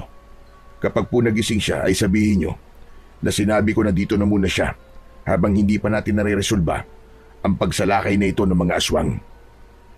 Walang problema. Ako na muna ang bahala sa kanya. Pero Roger, tanong lang. Sino ba talaga ang babae yan? At parang napakalaki ng pag-aalala mo sa kanya. Kaibigan mo lang ba talaga siya? Umiral na naman ang pagiging chismoso niyo, Kapitan eh. Basta, mahalaga po sa akin si Ligaya at gagawin ko ang lahat para protektahan siya. Sa sinabi mo, ay mukhang alam ko na ang kasagutan. O sige, ako nang bahala sa kanya. Isa pa, mas maganda na nandito siya dahil kailangan pang magamot ang mga sugat niya. Labis akong nagpasalamat kay Kapitan Isko dahil sa tulong na ibinigay niya sa amin ni Ligaya. Sa mga nakalipas na araw ay nanatili si Ligaya sa bahay ni Kapitan at araw-araw ko siyang pinupuntahan doon para kumustahin ang kanyang kalagayan.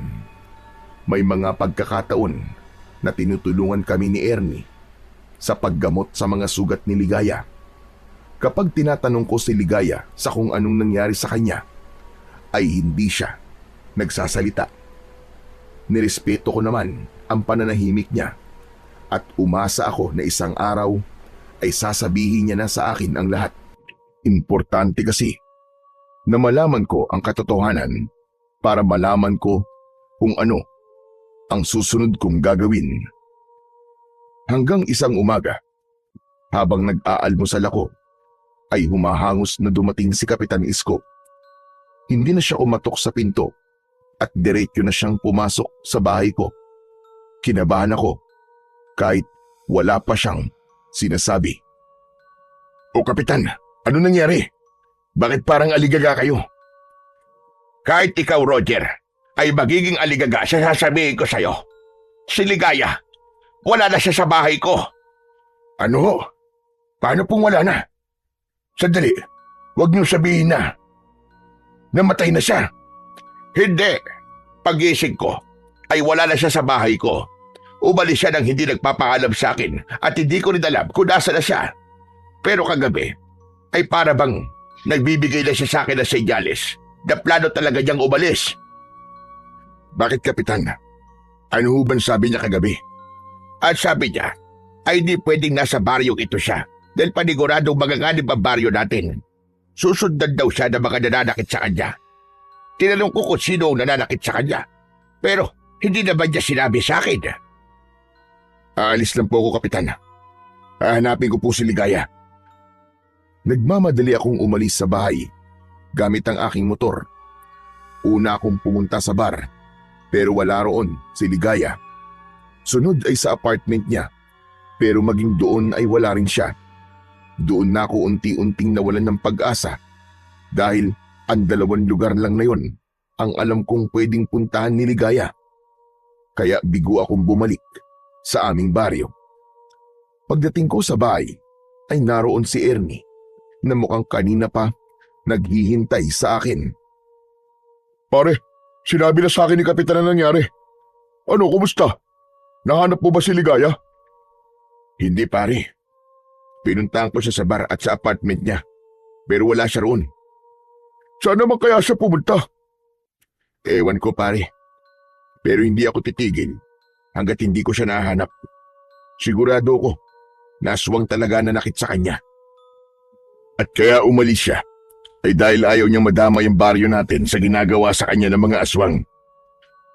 Kung ganun, pare, ang kailangan mong gawin ay alamin mo kung nasaan ang pinagtataguan ng mga aswang na yun. Ganun na nga, Ernie. May plano na ako. Pero hindi ako sigurado kung magiging epektibo ba yun para malaman ko kung nasaan si Ligaya. Hindi lang kasi yun ang kailangan kong gawin.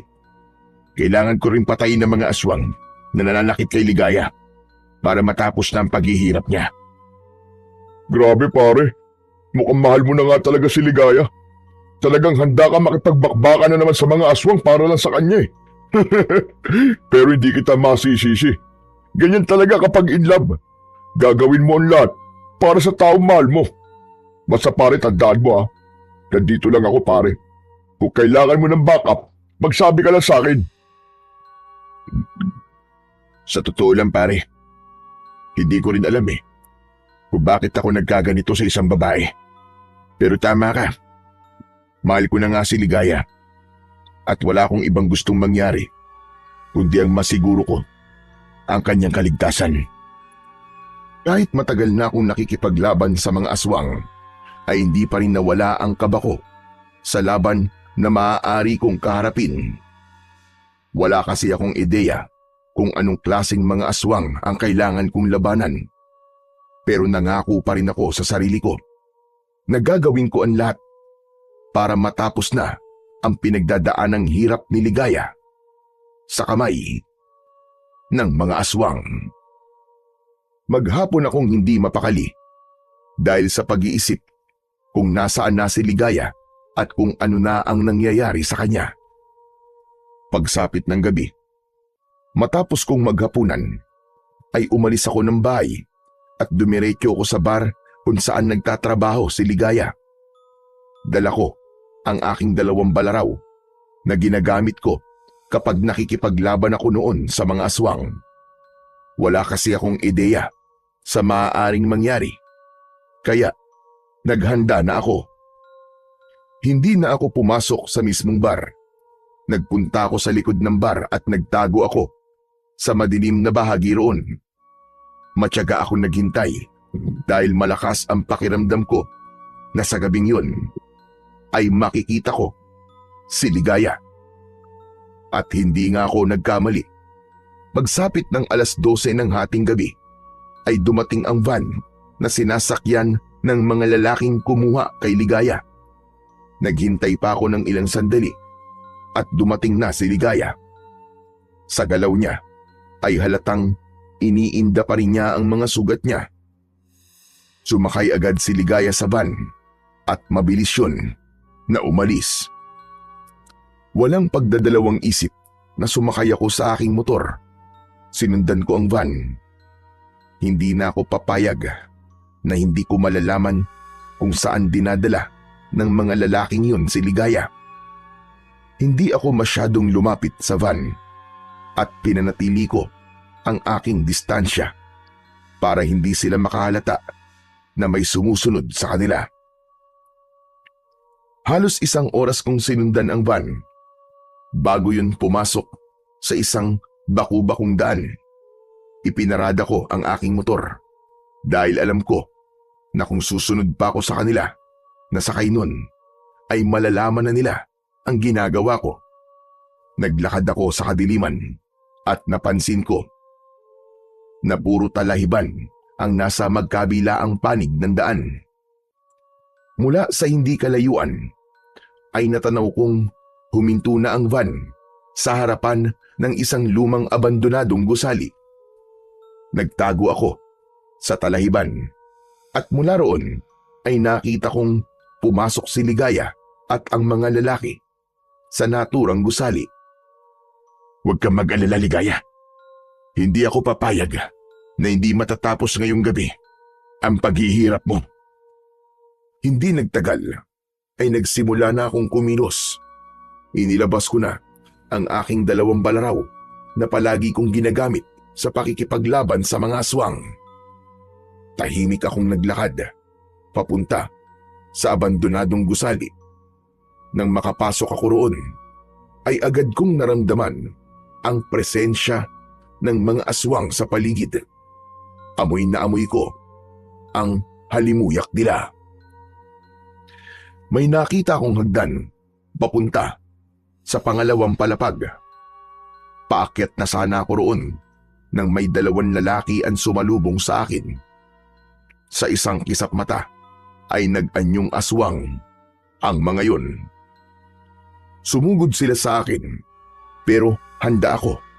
Malakas kong sinipa sa tiyan ng isa habang ang isa naman ay sabay kong sinaksak ng mga balaraw sa kanyang mga mata. Umalingaw-ngaw ang sigaw ng aswang. Hinugot ko kagad ang mga balaraw at nilaslas ko ang leeg ng aswang hanggang sa mapugutan yun ng ulo. Ang isang aswang naman ay nakipagtitigan sa akin na parabang tinatansya niya kung kaya ba niya ako. O ano? Bakit di ka sumugod? Natatakot ka ba, Bangaw? Nasaan na si Ligaya? Sabihin mo! Imbis na sagutin ako, ay muling sumugod ang aswang. Sinunggaban niya ako, pero mabilis akong umiwas.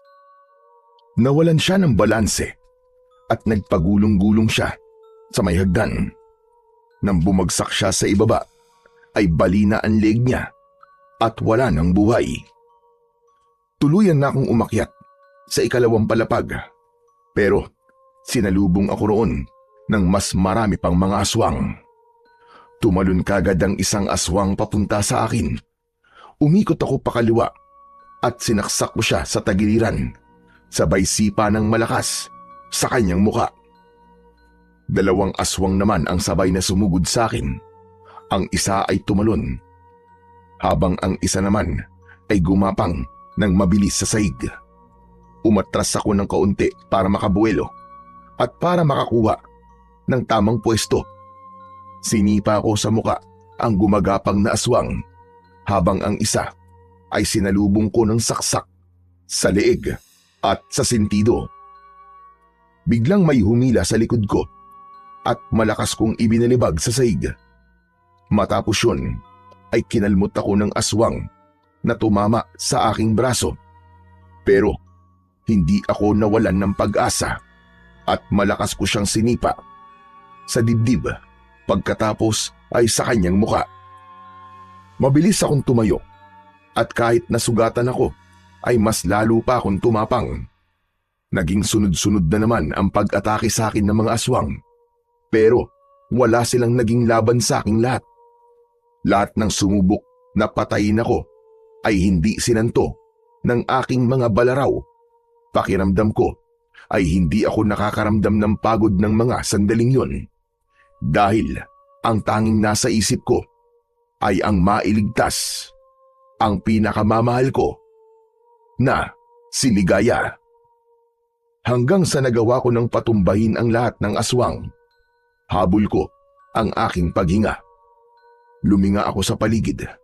May isang malakas na presensya ng aswang ako na nararamdaman, kaya hindi ako nagpakampante. Ligaya! Ligaya, nasan ka? Ligaya, sumagot ka! Si Roger ito! Mula sa ikatlong palapag ay narinig ko ang nanghihinang pag-ungol ni Ligaya.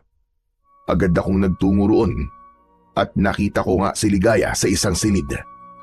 Nakahandusay siya at nanghihina.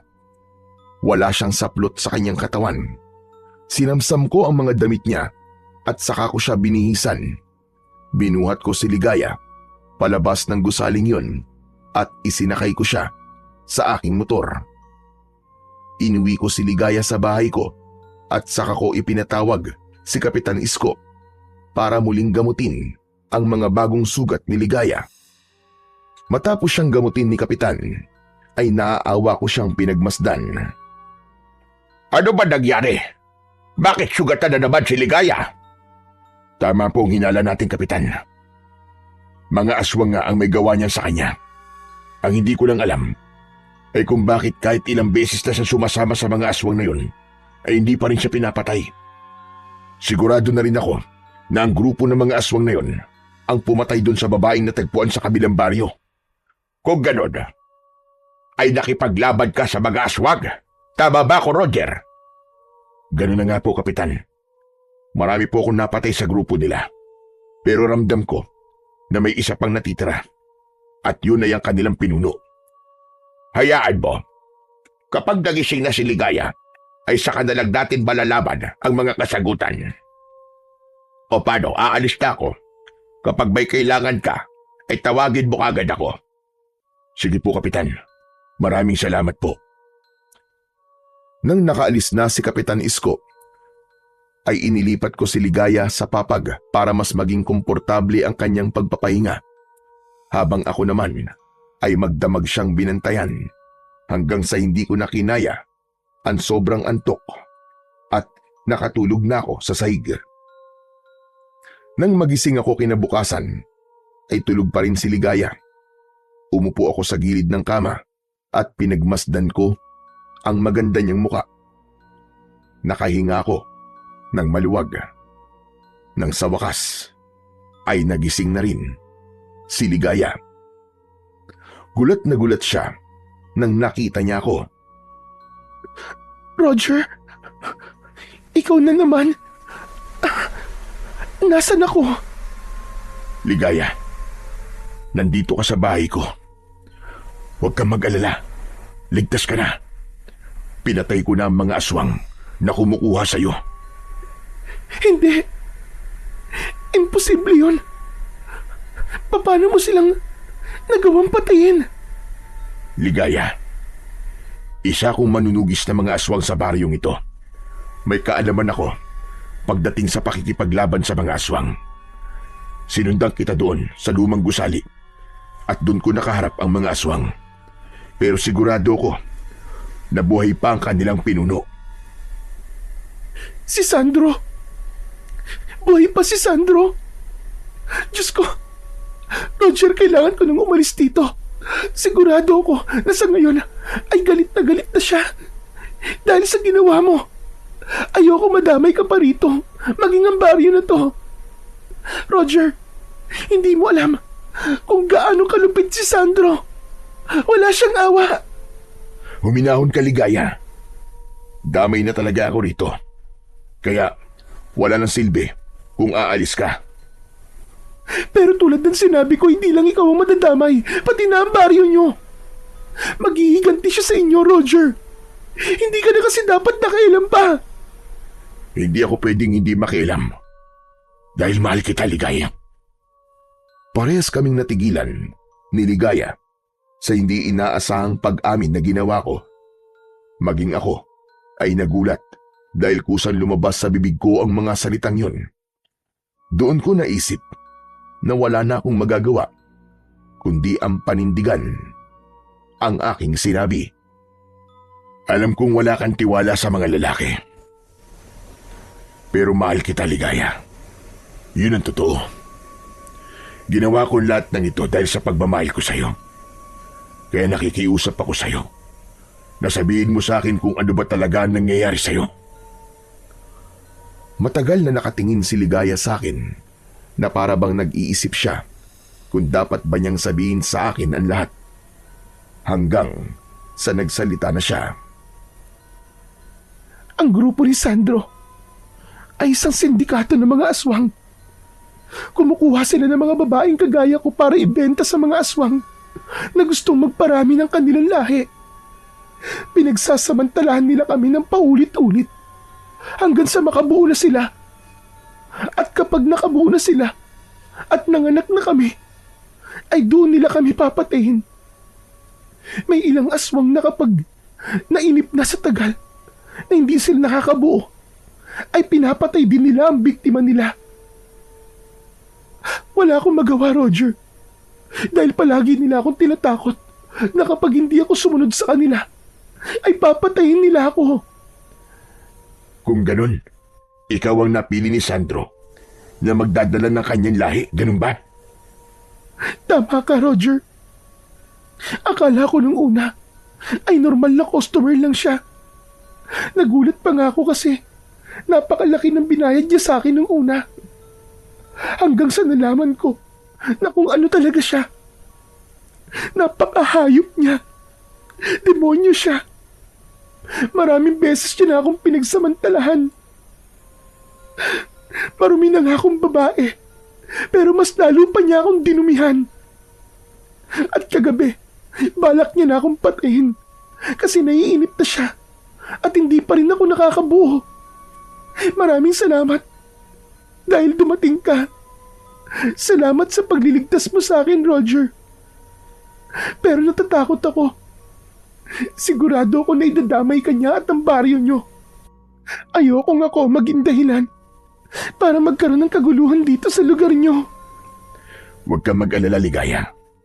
Dahil hindi ako papayag na magtagumpay si Sandro sa gusto niyang gawin sa'yo. Poprotektahan kita at ang baryo namin laban sa kanya. Natatakot ako, Roger. Nang tuluyan ng umiyak si Ligaya, ay mahigpit ko siyang niyakap. Gumanti siya ng yakap sa akin at naramdaman ko ang labis na panginginig ng kanyang katawan. Hindi na ako nagsalita pa.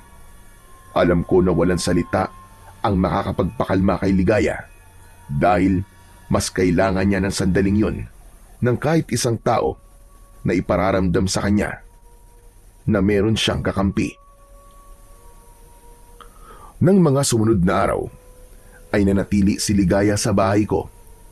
Tanging sina Ernie at Kapitan Isko lamang ang pinagsabihan ko sa bagay na yon. Ngunit mas lalong pinag-ingat ni Kapitan Isko ang mga tao sa maaaring pagsalakay ng mga aswang. Hanggang isang gabi, nagulantang ang lahat nang marinig namin ang takot na pagsigaw ng mga tao. Sumilip ako sa bintana at doon ko nakita ang isang matangkad na aswang na nakatayo sa harapan ng aking bahay.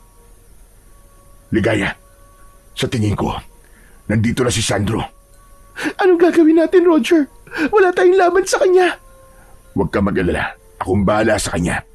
Hindi ako papayag na makukuha kanyang muli. Lumabas ako, nadala ang aking 2 balaraw. Huminto ako ng ilang dipaan layo kay Sandro. Nakakatakot ang kanyang itsura. Nanlilisik ang mga mata niya at nagngangalit ang kanyang mga ngipin. Alam kong ikaw ang kumuha kay Ligaya. Ilabas mo siya. Kailangan niyang mamatay dahil wala sa silbi. Kung ako sa'yo, ay umalis ka na. Dahil hindi ko hahayaan na makuha mo si Ligaya. Sino ka ba para sabihin sa akin kung anong dapat kong gawin? Kung gusto pa mabuhay, ay ibigay mo na sa akin ang babaeng yan. Sino ako? Gusto mo ba talagang malaman kung sino ako? Ako lang naman ang umubo sa mga alagad mong aswang. At ako rin ang tagapagtanggol ng baryong ito mula sa mga kagaya mo na halang ang kaluluwa. Hindi ako natatakot kahit sino ka pa. Kung ganun, humanda ka sa iyong kamatayan! Sa isang kisap mata, ay nasa harapan ko na kagad ang pinuno ng mga aswang na si Sandro. Labis akong nabigla sa bilis ng kanyang paggalaw. Sinubukan ko siyang saksakin ng aking balaraw, pero naunahan niya ako. Bumaon ang matutulis niyang kuko sa aking dibdib at sa kanya ako malakas na itinulak. Napaupo ako sa lupa at bago pa ako makatayo, ay pumaibabaw na siya sa akin. Kakalmutin niya sana ako sa muka, pero agad kong itinarak ang isang balaraw sa kanyang palad. Sinundan ko agad yun ng saksak sa kanyang muka. Malakas na napasigaw si Sandro. Itinulak ko siya at nang mawala siya sa ibabaw ko, ay agad akong tumayo. Walang hiya ka! Ikaw lang ang nakasugat sa akin ng ganito! Magbabayad ka! Hindi lang sugat ang makukuha mo sa akin, kundi ako rin ang magdadala sa iyo sa kamatayan! Tumakbo ako, palapit kay Sandro. Ngunit bago ko pa siya malapitan, ay nawala siya sa kanyang kinatatayuan. Luminga ko sa paligid, pero hindi ko siya nakita. Pinalakas ko ang aking pakiramdam. Umikit ako, at habang pinapakinggan ko ang aking kapaligiran, may naramdaman akong presensya mula sa aking itaas. At nang tumingala ako, ay nakita ko si Sandro na mabilis na bumubulusok pa ibaba habang nakaumang ang matutulis niyang mga kuko. Iniwasan ko si Sandro at nang bumagsak siya sa lupa, ay sabay kong itinarak ang balaraw ko sa kanyang dibdib. Siniguro ko ng mga sandaling yon na tinamaan ko ang kanyang puso dahil yun ang kanyang kahinaan. Ngunit tila mas lumakas si Sandro dahil sa labis na galit. Malakas siyang sumigaw at nang akmang susunggaban na niya ako, ay biglang sumugod ang mga tao papunta kay Sandro. Kabilang doon sina Ernie at si Kapitan Isko. May mga dala silang itak at mga matutulis na sibat. Nang humarap si Sandro sa mga tao, ay wala na siyang nagawa nang pagtulungan siya ng mga yun. Walang tigil nilang sinaksak at pinagtataga si Sandro.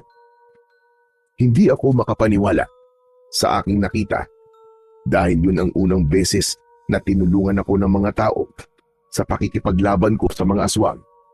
Marahil ay nakita nila kung gaano kalakas si Sandro at naisip nila na kailangan nila akong tulungan. Nang huminto ang mga tao, ay hindi na gumagalaw si Sandro. Wala na siyang buhay at naliligo na siya sa kanyang sariling dugo. Maraming salamat sa inyo mga kasama. Hindi ko inakala na tutulungan niyo ako sa labang ito. Dapat lang natulungan ka namin pare. Maraming beses mo na kaming tinulungan eh. Kaya ito na ang pagkakataon namin para naman makabawi sa'yo. Muli ako nagpasalamat sa lahat. Bago ko bumalik sa loob ng aking bahay, naabutan ko si Ligaya na nakasiksik sa isang sulok habang yakap ang kanyang sarili. Nilapitan ko siya at napapitlag siya nang hawakan ko ang mga balikat niya. Roger! Roger, ikaw pala! Diyos ko! May sugat ka! Ayos lang ako, Ligaya. Malayo sa bituka to. Pero tapos na, Ligaya. Wala na si Sandro. Tinulungan ako ng taong bayan na patayin si Sandro. Totoo ba yung sinasabi mo? Oo, Ligaya. Hindi mo na kailangan matakot. Mabubuhay ka na ng payapa at normal. Diyos ko! Maraming salamat, Roger! Maraming salamat! Hindi na napigilan pa ni Ligaya ang mapaiyak sa labis na kasiyahan. Maigpit niya akong niyakap. Napakasaya ko para kay Ligaya dahil sigurado ko na simula sa gabing yon ay wala na siyang mga aswang na dapat pang katakutan. Matapos ang pangyayaring yon ay bumalik na kami sa normal naming mga buhay. Si Ligaya naman ay kampante nang bumalik sa kanyang apartment.